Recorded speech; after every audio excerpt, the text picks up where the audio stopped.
को नोट कर दिया है। पिछली बार प्रथम दिवस था, आज उसके आगे का विवरण हम ले रहे हैं। अर्जुन पूछ रहा है किस राह पर चलूं? सगुण विचार से चलूं या ध्यान से शून्य हो जाऊं, जिससे निराकार निर्गुण का अनुभव पा सकूं? सगुण वास से चलूं या निर्गुण निराकार से चलूं? या जो भक्ति कहती है भर जाओ, भक्ति क्या कहती है? भर जाओ उसी से, इससे परमात्मा से, धड़कन में, विचार में, श्वास में वही बसनी है। भक्ति यही है, धड़कन में, श्वास में, विचार में, अनुभव में, सब में परमात्मा बसने लगे, उसी के रंग रूप हो जाओ। इतने भर जाओ, इतने भर जाओ कि रत्ती भर जगह किसी और चीज के लिए खाली न हो। भक्ति में ये जैसे प्रेम होने पर संसार खो जाता है, सिर्फ कृषि ही शेष रह जाती है। देखिए, भक्ति से, भगवान से भरने का अनुभव भले हमें ना हो, मगर प्रेम में ये अनुभव तो है कि जब प्रेम में व्यक्ति पढ़ता है एक उम्र में, तो सिवाय पैसी के उसके दिमाग में, उसके मस्तिष्क में कुछ नहीं। इसका अनुभव तो लगभग उम्र जरूर सबकी ज़्यादा हो गई, मगर पुराने दिन याद करें ऐसा होता है। तो ये इसका अनुभव है। इसी प्रकार भक्ति का अनुभव वो बता रहे हैं। अर्जुन के लिए उत्तर है। देखिए, यहाँ पे एक बात जो शेष है, भगवान ने उत्तर दिया, मगर कौन सामने था? अर्जुन सामने। और हम और सांप जितने भी हैं सब अर्जुन के ही प्रतीक रूप हैं। अर्जुन के लिए भगवान का उत्तर क्या है? भक्ति मार्ग श्रेष्ठ। भक्ति मार्ग श्रेष्ठ है, किसके लिए उत्तर है? अर्जुन के लिए। और अगर कोई बुद्ध भगवान ऐसा प्राणी उनके सामने होता, उसके सामने, कृष्ण भगवान के सामने, तो वो क्या उत्तर देते? वो उत्तर देते कि ज्ञान मार्ग श्रेष्ठ। भगवान को दोनों का आगे आया है कि ज्ञान मार्ग की भी बहुत विशेषताएं बताई गई हैं गीता में। और अभी चूंकि वो अर्जुन ने पूछा है, तो अर्जुन की क्षमता के अनुरूप ही वो उत्तर दें, इसलिए उन्होंने कहा कि भक्ति मार्ग श्रेष्ठ। अब देखिए, भक्ति मार्ग में जो पिछली बार भी और अभी भी अपन ने समझा है कि भक्ति मार्ग में जो सबसे आवश्यक तत्व है वो क्या है? प्रेम। प्रेम ही क्या रूपांतरण है, पिछली बार अपन ने समझा। तो प्रेम प्राणी की एक स्वाभाविक और नैसर्गिक आवश्यकता है। हर प्राणी प्रेम एक नैसर्गिक आवश्यकता है, प्राणी एक सहज स्वाभाविक भूख। प्रेम की भूख हर प्राणी में होती है, बड़ी सहज स्वाभाविक भूख। आप प्रेम चाहते भी हैं, दुनिया में कोई ऐसा व्यक्ति नहीं है जो प्रेम न चाहे, सभी प्रेम चाहते हैं। और प्रेम चाहते भी हैं कि कोई हमें प्रेम करे, और प्रेम करना भी चाहते हैं, दोनों बात। लेकिन प्रेम, अब जरा एक चीज जो आपको समझाने का प्रयास यहाँ किया जा रहा है, प्रेम न मिलने, प्रेम तो एक आवश्यकता है, हर व्यक्ति को प्रेम चाहिए, वो प्रेम करता भी है और प्रेम बांटता है, तभी वो जीवन उसका एक प्रेम उसके लिए बहुत जीवन की बहुत आवश्यक भूख है। मगर दुर्भाग्यवश यदि किसी के जीवन में बचपन से कई ऐसे बच्चे होते हैं, अपन ने पढ़ा भी है, जिनको प्रेम नहीं मिलता किसी का, तो प्रेम न मिलने से प्राणी अविकसित रह जाता है, एक ऐसा तत्व पैदा हो जाता है जो विकास में अवरोध सा हो जाता है। और ये जो अविकसित तत्व है वो क्या कहेगा? उस व्यक्ति के जीवन में घृणा, हिंसा, विध्वंस, क्रोध जैसे उपद्रव भर देते। जीवन में बचपन से ही जिस प्राणी को यदि प्रेम न मिला, तो उसके जीवन में निश्चित मानिए हिंसा, क्रोध, तरह तरह की घृणा, इस सब का समावेश हो जाता है। इसे ऐसे उदाहरण आपके जीवन में आपने कई जगह देखे। तो क्या है, जैसे ही देखिए, अब आगे इसका सोचे, जैसे ही आपको कोई प्रेम करता है तो क्या हो जाता है? सबसे प्रमुख बात यह है कि जैसे ही कोई आपको प्रेम कर जाता है, आप मूल्यवान हो जाते हैं, आप आपको अपनी वैल्यू लगने लगती क्या कि कोई हमें चाहने वाला है। ये भाव आपके मूल्य को बढ़ा देता है, आप मूल्यवान हो जाते हैं। और अगर आपको प्रेम कोई नहीं करता तो आपको अपना मूल्य ही प्रतीत नहीं होता, सब व्यर्थ लगने लगता है, कोई वैल्यू नहीं। आपने जीवन में देखा है जिसको जितने लोग चाहते हैं वो उतने ही ज़्यादा भावनात्मक रूप से धनवान होता है। ये पूंजी है, इसके जितने चाहने वाले हों, जितना शुभचिंतक लोग हों, बहुत बड़ी पूंजी है। तो भगवान कृष्ण इसी का उल्लेख कर रहे हैं।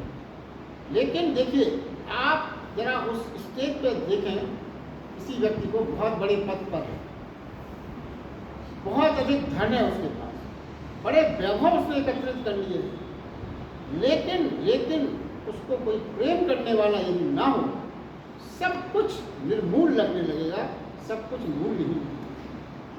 ये कि मनोवैज्ञानिक सच, कितने भी बड़े पद पर कोई हो, कितना भी वैभव हो, कितने भी मकान, कितनी भी संपन्नता हो, मगर यदि कोई इसको प्रेम करने वाला नहीं, सब मूल्यहीन है उसके। थोड़ी दिन बाद उसको सब चीजें व्यर्थ लगने लगती। तो देखिए, प्रेम लेना भर नहीं है। कई लोग क्या सोचते हैं, प्रेम हमें सब कोई प्रेम करना है। प्रेम लेना भर नहीं है, प्रेम देना भी है। देखिए, प्रेम इस तरह समझें कि प्रेम एक गहरी श्वास है, जो भीतर जो आपके छिपा प्राण प्रेम की गहन श्वास के बिना जीवित नहीं रह सकता। जो आपके भीतर प्राण छिपा है वो गहन श्वास के बिना जीवित नहीं रह सकता। मगर ये समझें कि मात्र श्वास लें और छोड़ें ना तो जीवन हो सकता है। सिर्फ लें, छोड़ें ना। और यदि मात्र छोड़ें, लेना तो भी जीवन नहीं हो सकता। तो प्रेम में लेना और देना, प्रेम में लेना और देना, आदान प्रदान दोनों होना चाहिए, तभी जीवन में प्रेम की सार्थकता है और प्रेम का आनंद जभी है।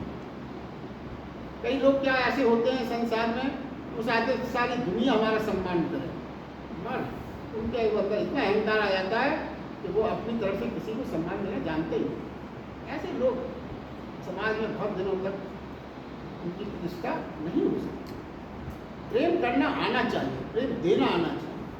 और बल्कि सीधा सा सिद्धांत यह है, यदि आपको सम्मान चाहना चाहिए, अंदर छिपी आकांक्षा है, तो सिर्फ आप ये करिए कि आप सम्मान देना शुरू कर दीजिए, लेने के भाव को अपने अंदर विलोपित कर दीजिए, सिर्फ प्रेम करना शुरू कर दीजिए, मिलना अपने आप स्वाभाविक रूप से, सहज रूप से। इस तरह से आपके ऊपर उससे भी अधिक, उस कल्पना से भी अधिक आपको मिलना शुरू हो जाएगा जितनी आपने कभी आशा न की। ये जीवन के सिद्धांत है।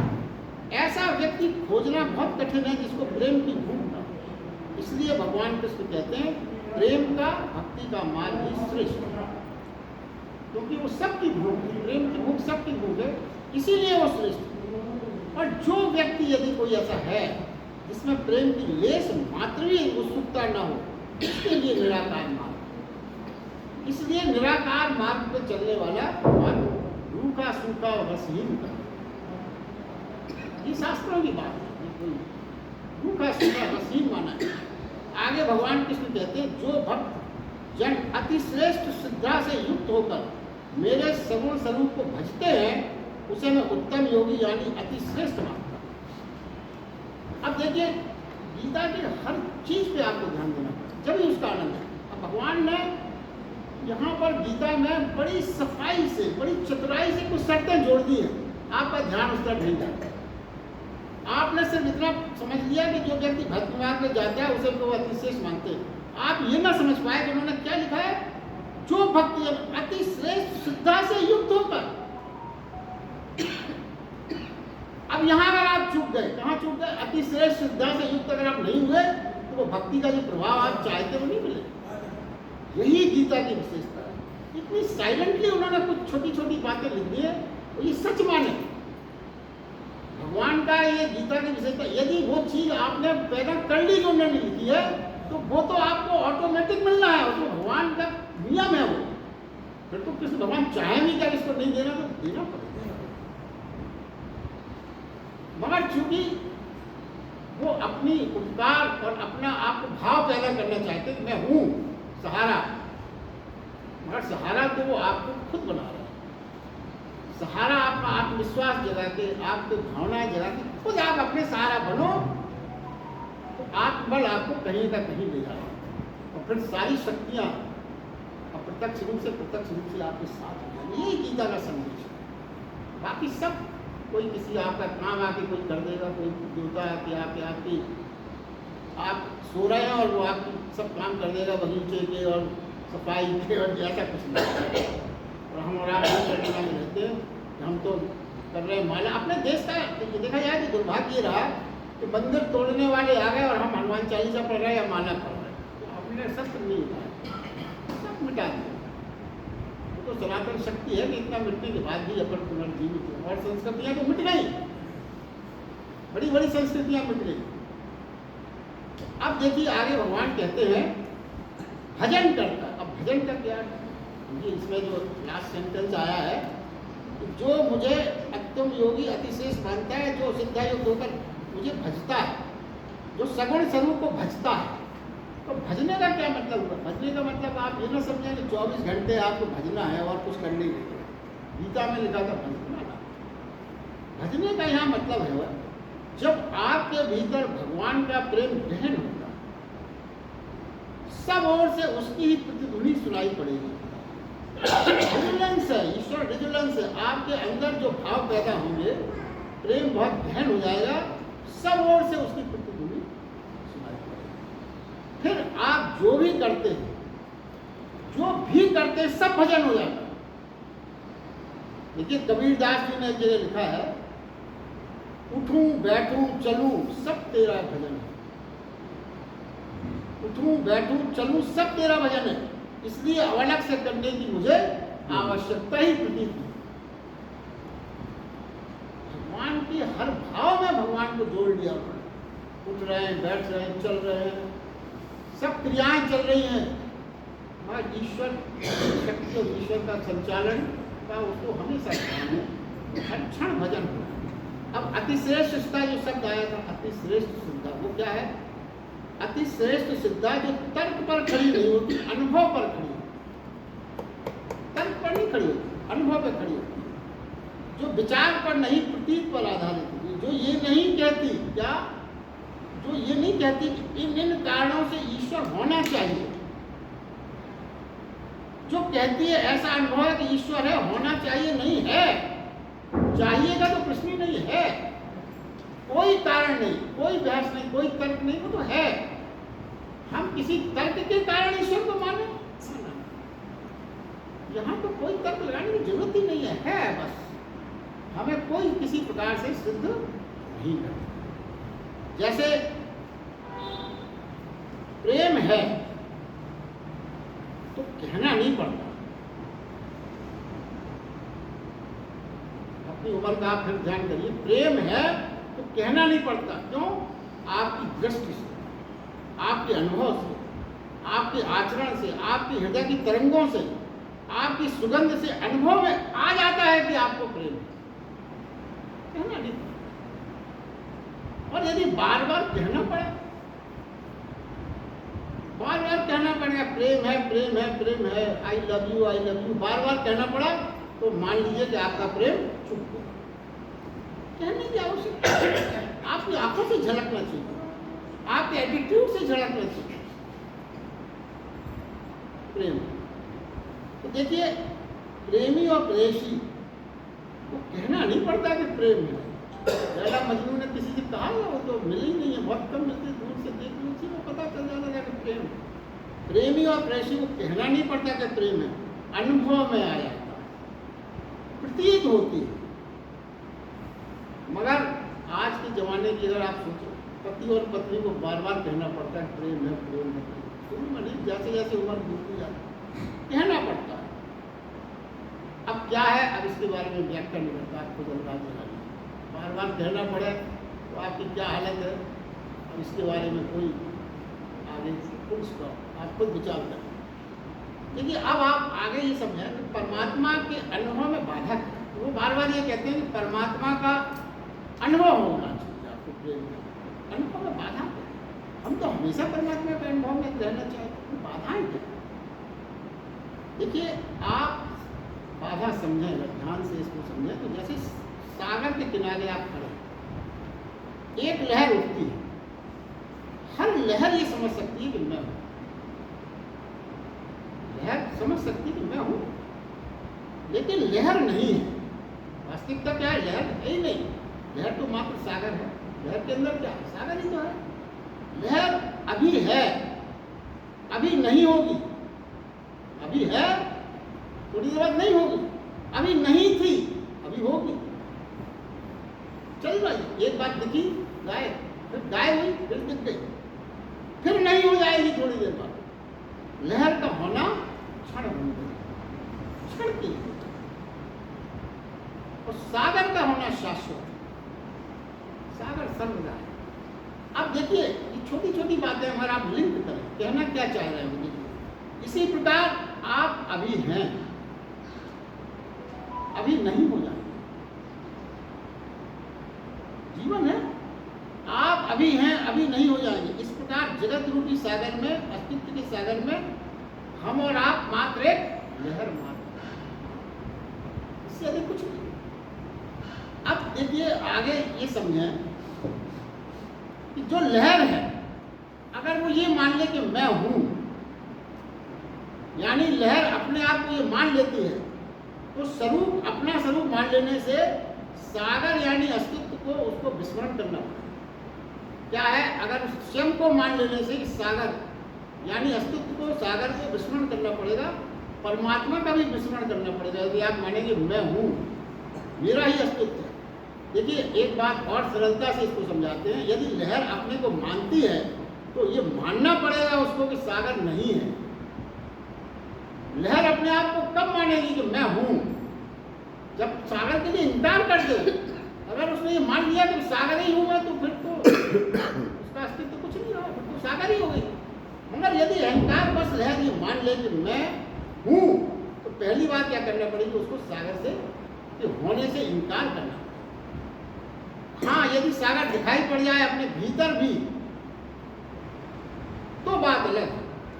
मगर आपको अपना अस्तित्व बनाए रखना है, तो सागर को भीतर, आप सागर को न माने, आप अपना अस्तित्व आप अलग माने। यदि लहर अपने अहंकार को बचाना चाहती है तो सागर से इंकार करना जरूरी है। वरना फिर अहंकार आपने है तो फिर आपको इंकार करना पड़ेगा, और अहंकार नहीं है, आपने सागर मान लिया तो फिर कोई बात नहीं, फिर तो आप सागर ही के पार्ट हो गए। मगर यदि आप इंकार करते हैं, अहंकार है, तो आपको इंकार करना ही पड़ेगा, वरना आपका अपना इंडिविजुअल आइडेंटिटी हो ही नहीं सकती अगर आप इंकार नहीं करोगे। वह कहेगी सागर, फिर क्या करना पड़ेगा उसको? अगर वो अपनी आइडेंटिटी बनाती है लहर, या आप अपनी कोई आइडेंटिटी, तो आपको कहना क्या पड़ेगा? सागर वगैरह सब बातचीत है, ना कभी देखा ना सुना, सब व्यर्थ है। आपको भी जो अहंकारी है उसको कहना पड़ेगा। देखिए हिरण्यकश्यप कुछ भी सबने यही तो कहा था, कुछ नहीं मैं ही हूँ। मतलब उन्हें ये कहना पड़ेगा कि परमात्मा परमात्मा की बातचीत सब व्यर्थ है, मैं हूँ जो।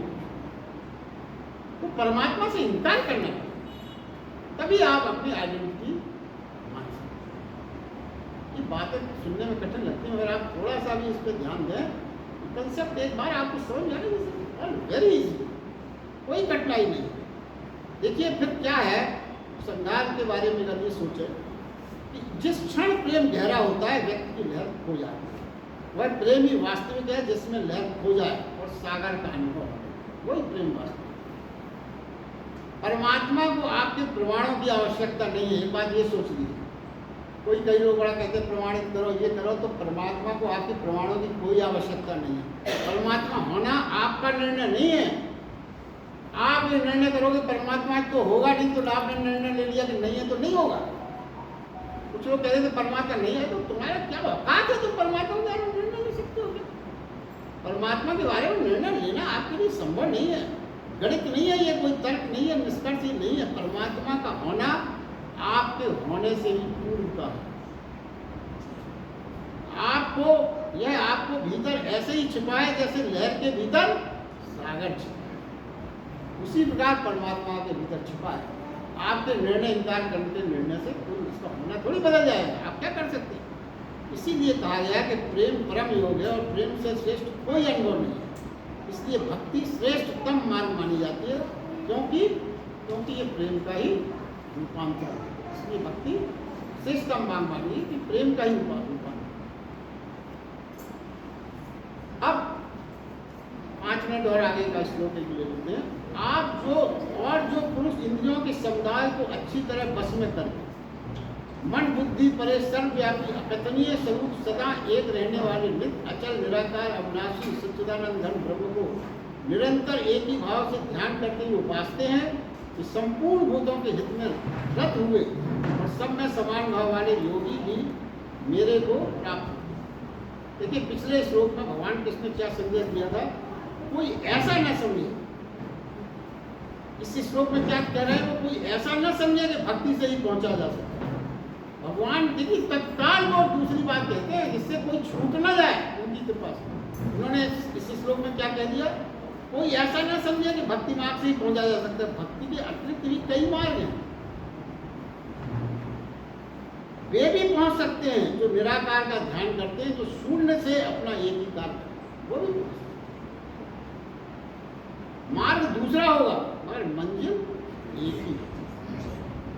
वही जो आप अभी बात कर रहे थे, मंजिल एक ही है, मार्ग कई हो सकते हैं, कई धर्मों के मार्ग अलग अलग है। यात्रा पथ, पूजन विधियां, पूजा स्थल, अवतार, गुरु सब अलग अलग होंगे। भेद स्पष्टतः दिखेगा। क्यों? पूजा विधि अलग है, यात्रा पथ अलग है, पूजा स्थल अलग है। कोई मंदिर है, कोई मस्जिद है, कोई कहीं कुछ है, अवतार है, गुरु सब अलग अलग होंगे। भेद बड़ा स्पष्ट दिखेगा। मगर जिस दिन मंजिल पर पहुंचने की घटना घटित होगी, सारे भेद, जिस दिन मंजिल पर पहुंचने की घटना घटित होगी, सारे भेद, सारी अनेकताएं समाप्त हो जाएंगी, कोई भेद नहीं रहता, सब अभेद हो जाता। यही है वास्तव, सब भेद अभेद, कोई भेद नहीं। देखिए संसार में भिन्न भिन्न आस्तिकों के मार्ग विधि साधन सब अलग अलग है, अपन रोज देखते हैं। वो अपना मार्ग ही सही मानते हैं, ये बिल्कुल ठीक है। अपना मार्ग आप सही मानते हैं, इसमें कोई गलत नहीं। ठीक है, हमारा मार्ग ठीक है, मानते हैं अपने मार्ग को, ठीक है। मगर उपद्रव कब प्रारंभ होता है, जब दूसरे के मार्ग को हम गलत सिद्ध कर देंगे। अपना मार्ग आप ठीक मानिए, मगर उपद्रव यही है कि हम दूसरे के मार्ग को गलत सिद्ध करने में लग जाते हैं। यह भाव घातक है। मैं क्या है, अपने भाव क्या है, कमजोरी क्या है, मैं जब ही सही होऊंगा जब दूसरे को गलत सिद्ध कर सकूं। ये फिलॉसफी, ये थिंकिंग ही गलत, पैटर्न ही गलत। कई लोग सोचते हैं मैं तभी सही माना जाऊंगा जब हम इसको गलत सिद्ध करें। इसी में सारी ऊर्जा लग जाती है, फिर आप अपने पथ से भी आगे नहीं बढ़ पाते। वो टूट जाती है, क्योंकि आगे यात्रा और बढ़ने की शक्ति तो आपकी उसको गलत सिद्ध करने में खर्च हो गई ना। फिर आप क्या पा पाएंगे इसमें? कुछ नहीं पा। और देखिए धर्म के जो ये मानने वाले हैं, आज संसार में अधिकतर लोगों को धर्मों से क्यों बिल्कुल एलर्जी सी हो गई है, युवा वर्ग या कोई, क्यों? कारण क्या? कारण आप उनको, हम और आप नई पीढ़ी को बड़े आसानी से कह देते हैं, अरे यार ये तो सब कोई धर्म सुनते। क्यों नहीं सुनते? कभी आपने सोचा? इसलिए नहीं सुनते कि धर्म के मानने वाले आपस में इतने झगड़ रहे हैं, एक दूसरे को असत्य सिद्ध करने में तर्क सुन सुनकर उनके साथ झगड़े, उनके तर्क, उनके लड़ाई और उनके तमाम तरह की जो बातें हैं, उपद्रव हैं, उनको देखकर, उनको सुनकर सामान्य व्यक्ति के मस्तिष्क में धर्म के प्रति आकर्षण समाप्त हो जाता है। सोचते हैं सब बेकार है। सामान्य व्यक्ति का ये निष्कर्ष आ जाता है, सब बेकार है, किसी धर्म को ही मत मानो, सब लड़ रहे हैं आपस में, कहेगा धर्म सब बेकार। ये जो समाज में आज नई पीढ़ी में धर्म के प्रति आकर्षण समाप्त होता जा रहा है, अप्रत्यक्ष रूप से उसके कारण ये बड़े बड़े धर्मावलंबी हैं जो अपने धर्म का प्रचार करके अपने को धर्म का बहुत बड़ा ठेकेदार मानते हैं। असली वजह वही है, उन्होंने सब धर्म का सारा आकर्षण ही खत्म कर दिया। धर्म का मतलब लड़ाई हो रही, झगड़े हो रहे हैं, आग लग रही, आग खून, इधर तोड़ फोड़, उधर हत्या, ये सब देख के कौन धर्म की ओर मुड़ना चाहे? जो अंकुरित हो रहा है, जिसका जीवन अभी संसार में आगे बढ़ने को, क्या करेगा? कुछ नहीं करेगा। तो देखिए वो कहते हैं निराकार आकार के विपरीत नहीं, ये बात निराकार आकार के विपरीत नहीं है, जबकि अधिकतर अपन मानते हैं बिल्कुल विपरीत ही होगा। निराकार आकार एक कैसे हो सकता है? ना, वो कहते हैं निराकार और आकार विपरीत नहीं है। जहां आकार लीन होता है उस स्रोत का नाम ही निराकार है। जहाँ आकार लीन होता है। अपन भी तो आकार दिख रहा है, अपन को लीन कहाँ होना है? निराकार में ही तो लीन होना है। उसी ज्योत में जाके तो फिर कैसे हो गया? वास्तव में हमारे देखने की क्षमता इतनी विस्तीर्ण नहीं है जो हम दो विपरीत को एक साथ देख सकें। हमारी देखने की क्षमता इतनी विस्तीर्ण नहीं है कि हम एक को देखें। हम अगर आप सोचें, आप कह रहे हैं कि देखने की क्षमता आपकी इतनी विस्तीर्ण नहीं है, तो आप कहोगे नहीं नहीं मैं तो अच्छा देख लेता हूँ। अरे आप क्या देख लेते हो? आपको एक कंकड़ अगर हम दिखाएं तो आप पूरा नहीं देख सकते। और तो दुनिया की बात छोड़ दीजिए, कंकड़ के जो पीछे का पोर्शन है आप नहीं देख सकते। आपकी देखने की क्षमता इतनी भी नहीं है कि एक कंकड़ को पूरा देख सकें। सारी सृष्टि को एक नज़र से आप देख लें, कैसे आप दावा कर सकते हैं? तो मानना पड़ेगा कि हमारी देखने की क्षमता सीमित है, संकुचित है। वो जैसे आपने कहानी सुनी होगी, 5 अंधे थे, एक हाथी आ गया, उन्होंने बताओ कैसी है? तो जिसको जो हाथ लग गया वो कहते वो हाथ, किसी ने सूंड, किसी ने पूछ। हाथी की व्याख्या सबकी अपनी अपनी अलग अलग हो गई। ऐसा ही हमारा हाल है, सब अंधे हैं, अपने अपनी तरह से अपने धर्मों की व्याख्या करते हैं। तो ज्ञान मार्ग से चल, देखिए अब जो शून्यता और पूर्णता की बात आई, ज्ञान मार्ग में शून्यता है और भक्ति मार्ग में पूर्णता बताइए कि आप भर जाओ भगवान से, पूर्ण हो जाओ। मगर वो ये कहते हैं कि ज्ञान मार्ग से चलने वाला शून्य हो जाता है और भक्ति मार्ग से चलने वाले को पूर्ण कहते हैं। अब शून्यता और पूर्णता आप देखिए, ये हमारी सोच है, हम विचारते हैं। देखिए इसमें बहुत ध्यान से आप इसको, बहुत गहरा आध्यात्म छिपा हुआ है। हम क्या सोचते हैं कि शून्य यानी कुछ नहीं और पूर्ण यानी सब कुछ। हमारी परिभाषा कितनी है? शून्य यानी कुछ नहीं, पूर्ण मतलब सब कुछ। हमारी दृष्टि को देखने का ढंग इतना सीमित है। फिर इस सत्य और तथ्य के विपरीत क्या है? जो शून्य हो जाता है, जो शून्य हो जाता है तत्क्षण से पूर्ण का अनुभव होता है, और जो पूर्ण होता है तत्क्षण उसे शून्य का अनुभव होता है। शून्य होते ही पूर्ण का द्वार खुल जाता है और पूर्ण होते ही शून्य का द्वार खुल जाता है। देखिए अब ये आपको इसमें चिंतन करना पड़ेगा। शून्य और पूर्ण में एक समानता तो आप आसानी से समझ सकते हैं। क्या? उसमें कुछ जोड़ा नहीं जा सकता। एक चीज समानता है, इसी पे आधारित आप ये दो बातें पहले गई। शून्य में आप कुछ नहीं जोड़ सकते, वरना वो शून्य कैसे रहेगा? पूर्ण है तो भी आप उसमें कुछ नहीं जोड़ सकते, नहीं तो वो कैसा पूर्ण? पूर्ण नहीं है। उसमें आपको जोड़ने में अगर आप सफल हो, इसका मतलब पूर्ण नहीं है। तो पूर्ण और शून्य में एक विशेषता, एक बात, शून्यता ही पूर्णता का अनुभव है, पूर्णता ही शून्यता का अनुभव है। इसलिए निराकार और साकार, भक्ति मार्ग और ज्ञान मार्ग दोनों समान है, दोनों में है। मतलब वो शून्यता प्राप्त में जोड़ देते हैं और वो पूर्णता प्राप्त। देखिए महावीर भगवान को जिस दिन प्रेम से शून्य हुए, मोह से, राग से, यहाँ तक कि ईश्वर की मान्यता से भी शून्य हुए, उसी दिन ये पहली घटना घटी कि प्रेममय हो गए। कैसे प्रेममय हो गए? जो सबसे बड़ा हिंसक होगा वही तो सबसे बड़ा प्रेमी है, उसे हर चीज से प्रेम हो गया। जो सबके प्रति प्रेम भाव के कारण ही तो अहिंसा उदय होगी। आप अहिंसक कब हो सकते हो? जब सबके प्रति आपको प्रेम पैदा हो गया, किसी को भी आप मार ना सके, कुछ कर ना सके, यही तो प्रेम है। तो सबसे बड़े अहिंसक हो गए। अहिंसा ज्ञानी का शब्द है, प्रेम। अहिंसा एक्चुअली क्या है? ज्ञानी ने प्रेम के लिए ये शब्द दिया है। तो अहिंसा प्रेम ही है। आप किसी को कुछ कष्ट नहीं पहुंचा रहे, यही तो प्रेम है। जीवन का बस एक सूत्र आपको जीवन का और देके आज की बात समाप्त करते हैं, जो हमारा आपके देखिए गीता में मैंने शुरू से ही कहा कुछ बातें हम अपने जीवन की जो रूटीन है हमारा, उसमें कुछ चीज़ें जोड़ते जाए तभी हमें सुनने की सार्थकता है और लाभ। तो आज जो बात आप कह रहे हैं उसको आप जरा अपने जीवन में उतारें तो आपको लगेगा बहुत बड़ा परिवर्तन हो गया। भूल कर को के भी किसी को सुख देने का प्रयास मत करो। आपको अजीब सा लगेगा, मगर भगवान ने ये इशारा किया है, भूल कर भी दूसरे को सुख देने का प्रयास नहीं करना, वो आपकी सामर्थ्य से बाहर है। सुखी तो वो स्वयं हो सकता है, आप सुख नहीं दे सकते, मात्र अवसर जुटा सकते हैं, अवसर जुटा सकते हैं। सुख नहीं दे सकते आप किसी को, आपकी सामर्थ्य नहीं है। अवसर जुटाना आपका काम है। फिर आपको क्या करना है? आपको आपकी सामर्थ्य मात्र इतनी है, कृपया किसी को दुख मत दे। सुख देना तो आपकी सामर्थ्य में है ही नहीं। जीवन में आप क्या करें? वो कहते हैं किसी को दुख मत देना। यदि आप दुख देने से बच जाएं तो फिर सुख की देने की व्यवस्था तो उसकी स्वतः हो जाएगी। ये आपको अगर नहीं समझ पकड़ पाए दोबारा भी इसको रिपीट कर दूं। देखिए क्या करना है, आपकी सामर्थ्य मात्र इतनी है कि आप किसी को दुख मत देना।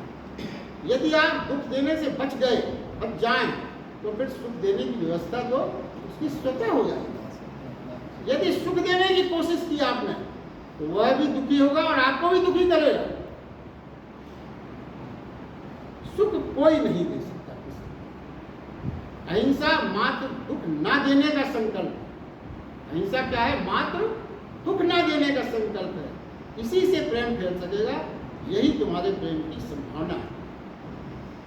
कृष्ण भगवान के 16,000 रानियां थी, गोपिकाएं थी, प्रेम से भरपूर थे वो, मगर सबसे बड़े शून्य अंतस में वही हो सके।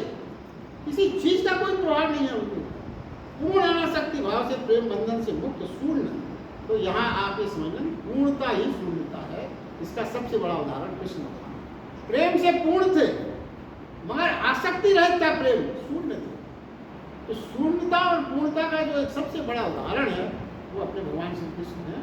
आज के लिए बस इतना ही। अपन को जन्मदिन भी मनाना है। सबसे पहले तो मैं माधवा परिवार का